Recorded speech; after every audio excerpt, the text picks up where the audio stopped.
Hello everyone, welcome to my channel সহজ পাঠ with পূজা। আজকে আমরা যে বিষয়টি আলোচনা করব সেটি হলো ন্যাশনাল নলেজ কমিশন বা জাতীয় মেধা আয়োগ। এই বিষয়টি আলোচনা করবার আগে তোমরা যদি আমার চ্যানেল নতুন হয়ে থাকো তাহলে চ্যানেলটিকে প্লিজ সাবস্ক্রাইব করে দিও, ভিডিওটি ভালো লাগলে লাইক করো, কমেন্ট করো, শেয়ার করো বন্ধুদের সাথে, কারণ তোমাদের ফিডব্যাক আমাদের জন্য প্রচুর উপযোগী। তাই সময় দেরি না করে চলো শুরু করা যাক আজকের আমাদের বিষয়টি। এখন আমরা দেখব ন্যাশনাল নলেজ কমিশন বিষয়টি কী। এখানে বলা হয়েছে on 13 June 2005 the Prime Minister of India Dr. Manmohan Singh constituted the National Knowledge Commission। মানে 13 জুন 2005 সালে the prime minister of India doctor Manmohan Singh এই ন্যাশনাল নলেজ কমিশনটিকে গঠন করেছিলেন। এছাড়া the national knowledge commission is a higher level advisory body to the prime minister of India. Prime মিনিস্টারের কাছে এই ন্যাশনাল নলেজ কমিশনটি একটি হায়ার লেভেলের অ্যাডভাইজারি বডি বা একটি উচ্চ পদের উপদেষ্টা সংস্থা ছিল। এছাড়া বলা হয়েছে with the objective of transformation India into A knowledge society, এবং তার সাথেই উদ্দেশ্য ছিল এই নলেজ সোসাইটিকে ট্রান্সফরমেশন করা। এছাড়া আমরা দেখতে পাচ্ছি যে বলা হয়েছে national knowledge commission has a designed a time frame on 3 year from 2 October 2005 to 2 October 2008।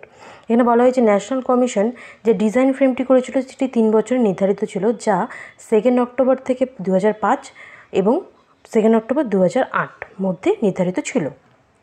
এছাড়া দি Second report of National Knowledge Commission gives an overview for all the recommendations submitted by the Commission as well as the follow-up on the first set of recommendation।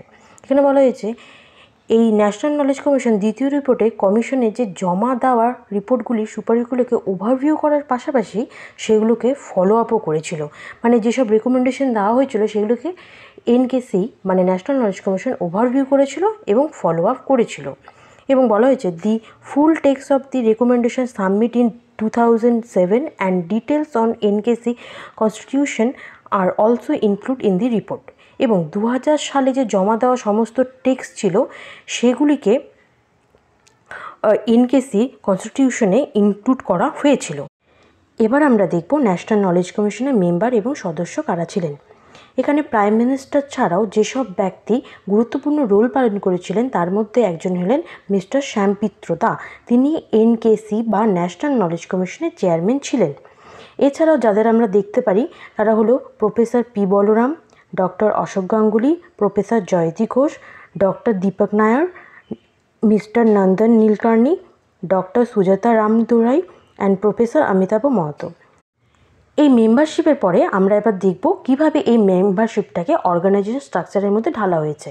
তার প্রথমেই থাকবে prime minister, এবং এই prime মিনিস্টারের সাথে national knowledge কমিশনের অন্যান্য যে ভাগগুলো কাজ করে সেগুলি হলো প্ল্যানিং কমিশন এবং মিনিস্টার এবং স্টেট। প্ল্যানিং কমিশনের কাজটি কি? প্ল্যানিং কমিশনের কাজ হলো প্ল্যানিং কমিশন একটি নোডাল এজেন্সি যা এনকেসি বা ন্যাশনাল নলেজ কমিশনের প্ল্যানিং এবং বাজেটিং করে থাকে, পাশাপাশি করে থাকে হ্যান্ডেলিং পার্লামেন্টের রেসপন্সগুলিকে।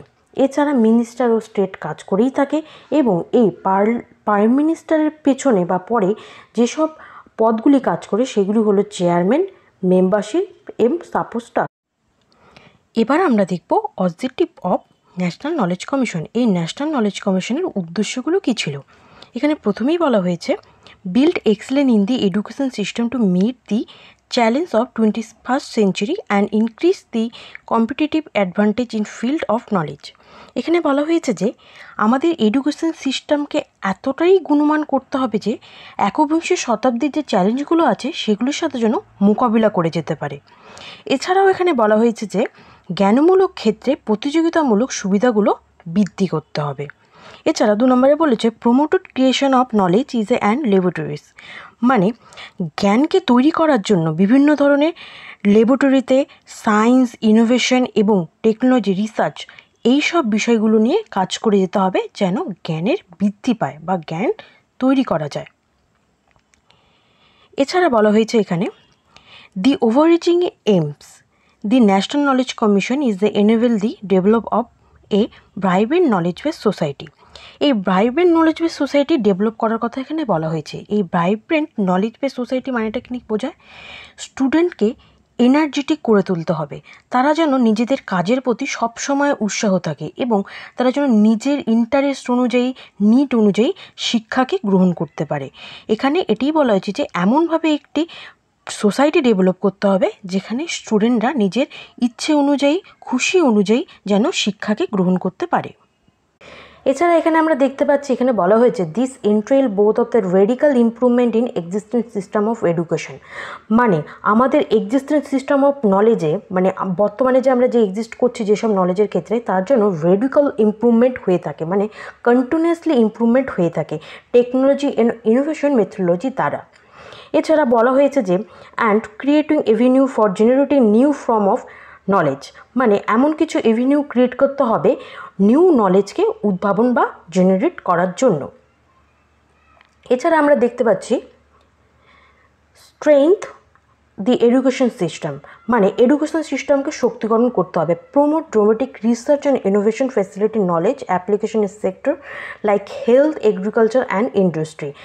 এমন কিছু স্বদেশি গবেষণা বা ইনোভেশন করতে হবে বা তার জন্য প্রচার করতে হবে যেন তা আমাদের হেলথ সেক্টর, এগ্রিকালচার মানে কৃষি ব্যবস্থা, শিল্প ব্যবস্থা, স্বাস্থ্য ব্যবস্থায় যেন তার প্রয়োগ ঘটে।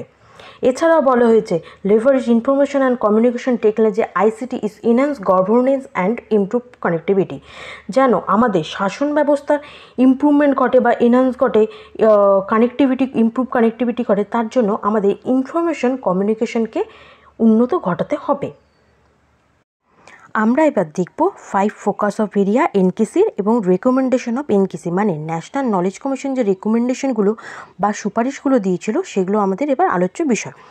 কী কী? Access of knowledge, concept of knowledge, creation of knowledge, application of knowledge, service of knowledge. এই বিষয়গুলি আমি পরের ভিডিওতে আলোচনা করব।